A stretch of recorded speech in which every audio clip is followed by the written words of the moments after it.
10, 9, 8, 7, 6, 5, 4, 3, 2, 1, 0. আসসালামু আলাইকুম বন্ধুরা, ভিডিও এডিটিং টিউটোরিয়াল ক্লাস নতুন একটি পর্বে আপনাদেরকে স্বাগতম জানাচ্ছি। বন্ধুরা, আপনারা যারা আমার গত পর্বের ভিডিওটি দেখেছেন তাদের জন্য আজকের এই ভিডিওটি ইজি মনে হবে। তো গত পর্বে আমি আপনাদেরকে দেখিয়েছিলাম যে আপনারা কিভাবে আসলে একটা নরমাল কাউন্টডাউন টাইমার তৈরি করতে পারেন। তো আমি আপনাদেরকে গত পর্বে একটা কথা বলেছিলাম যে আমি নেক্সট আরেকটা পর্ব করব ওই একই বিষয়ে। তো সেটা হবে একটা অ্যানিমেশন বা একটা শেপের মাধ্যমে কাউন্টডাউন টাইমার তৈরি করা যায়। তো চলুন কথা না বলে ভিডিওটি শুরু করা যাক। তবে ভিডিওটি শুরু করার পূর্বে আপনাদের কাছে অনুরোধ থাকবে অবশ্যই চ্যানেলটি সাবস্ক্রাইব করে নোটিফিকেশন বেল আইকনটি অল করে দিবেন। আর যদি অলরেডি সাবস্ক্রাইব করে থাকেন আপনাদেরকে অসংখ্য ধন্যবাদ।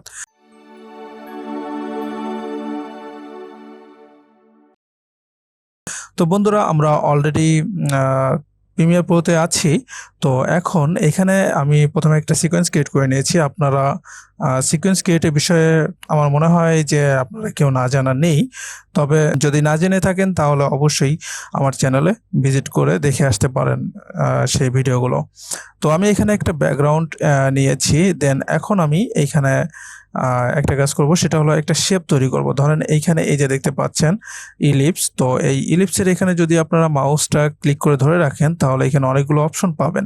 তো এখান থেকে আমি ইলিপসটাই নিচ্ছি। তো ইলিপসটা নিয়ে প্রথমে আমি শিফট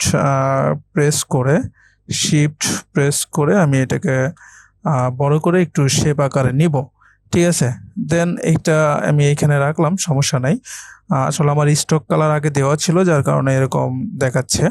তো আপনাদের এরকম না দেখে ফিল কালার দেখাতে পারে। তো আপনারা কি করবেন, চলে যাবেন উইন্ডোতে। তো উইন্ডোতে যাওয়ার পরে এখানে দেখবেন যে ইসেনশিয়াল গ্রাফিক্স, এটা আপনারা অন করবেন। তো এইটা যখন আপনারা অন করবেন, তো অন করার পরে আপনারা এরকম একটা ইন্টারফেস দেখতে পাবেন। দেন আপনারা এই যে এডিটে চলে যাবেন। এডিটে আসার পরে এখানে দেখতে পাচ্ছেন শেপ অন। তো এখানে আপনারা প্রথমে অ্যালাইন করে নেবেন। তো আমি ধরেন এটা অ্যালাইনমেন্ট করে নিচ্ছি, আমি মিডিলে করে নিচ্ছি। ঠিক আছে, দেন এইখানে দেখতে পাচ্ছেন ফিল কালার। আপনাদের হয়তো এরকম থাকতে পারে, ঠিক আছে, যে ফিল কালার থাকতে পারে, এই যে এরকম ফিল কালার থাকতে পারে, স্ট্রোকটা নাও থাকতে পারে। তো আমি স্ট্রোকটা রাখলাম, ফিলটা অফ করে দিলাম।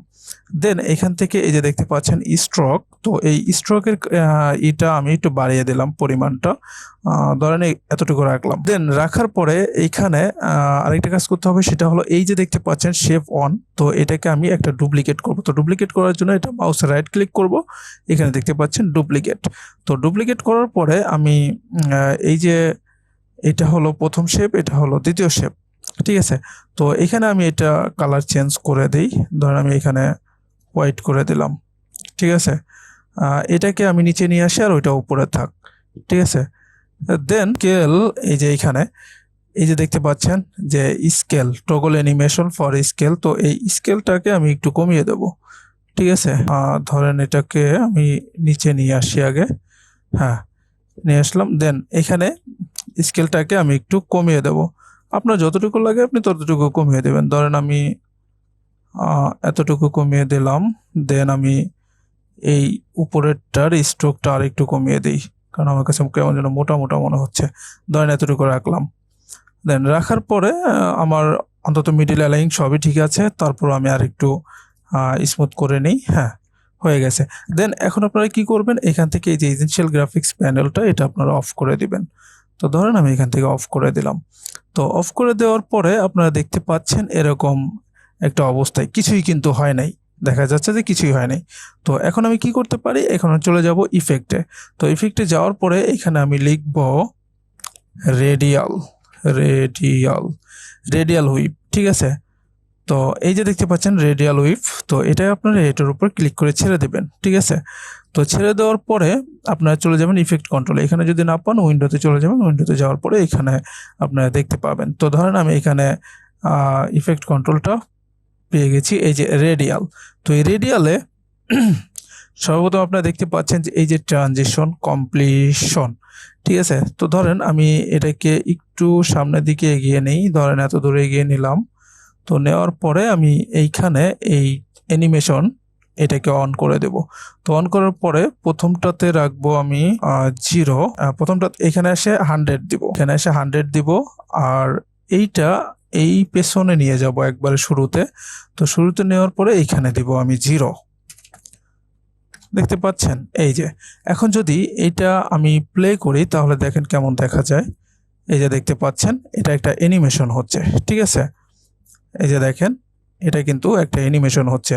তো আপনি যত কাছাকাছি রাখবেন এই পয়েন্টগুলো, ঠিক তত দ্রুত অ্যানিমেশন হবে। তো আপনি যদি চান এটাকে দূরে দেবেন তাহলে এটা ধীরে ধীরে অ্যানিমেশন হবে, ঠিক আছে। আপনাদের এই যে দেখছেন কত ধীরে ধীরে হচ্ছে। তো আপনি চাইলে এটাকে আরো বাড়িয়ে দিতে পারেন, অ্যাজ ইউর উইশ। ধরেন আমি এতটুকু যদি দিয়ে দিই, ঠিক আছে।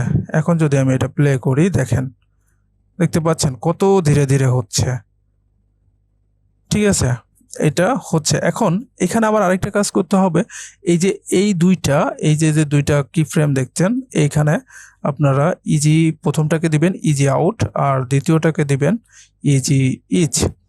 দিলে পারে এটা স্মুথ আর একটু বেশি হবে। এই যে দেখতে পাচ্ছেন কতটা স্মুথ মনে হচ্ছে। যদি আপনার কাছে মনে হয় যে না এটা আসলে অনেক লেট হয়ে গেছে, তাহলে এটাকে আপনি ক্লিক করে এদিকে একটু এগিয়ে দেবেন। দেন এখন যদি প্লে করেন দেখতে পাচ্ছেন এই যে। এখন এইটা হলো হইছে। এখন আমার কি করতে হবে, আবার এখন চলে যেতে হবে আমাদের সেই টাইমার যেখানে রেখেছি, সেই টাইমারটাকে আমরা এখানে নিয়ে আসব। টাইমার নিয়ে আসি, আনার পরে আপনারা দেখতে পাবেন। তো ধরেন এখানে আমি এটা কোথায় রেখেছি, লোয়ার থার্ড, এইটা নিয়ে আসলাম। তো এটা আনার পরে আমি যদি এইটা এখানে ড্র্যাগ করে ছেড়ে দিই, এই যে এটা এখানে চলে আসছে। তো এটা আমার একটু ছোট করতে হবে বা মিডিলে বসাইতে হবে, তাই না?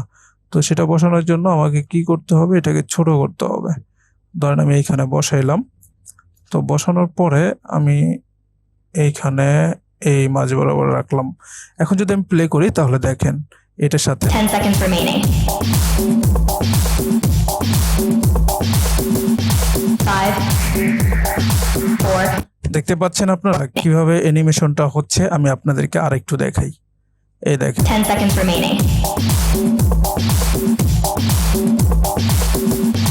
5, 4, 3, 2, 1. Time's up. দেখতে পাচ্ছেন। তো আশা করি আপনাদের আজকের এই ভিডিওটি ভালো লেগেছে। তবে কতটুকু ভালো লেগেছে তা অবশ্যই কমেন্ট বক্সে কমেন্ট করে জানাতে ভুলবেন না, এবং এই ভিডিওটি আপনার বন্ধু বান্ধবের সাথে শেয়ার করে সকলকে দেখার সুযোগ করে দিন। তো আজকের মতো বিদায় নিচ্ছি। সে পর্যন্ত সবাই ভালো থাকুন, সুস্থ থাকুন। ফিরে আসছি নতুন কোনো ভিডিও নিয়ে। আল্লাহ হাফেজ।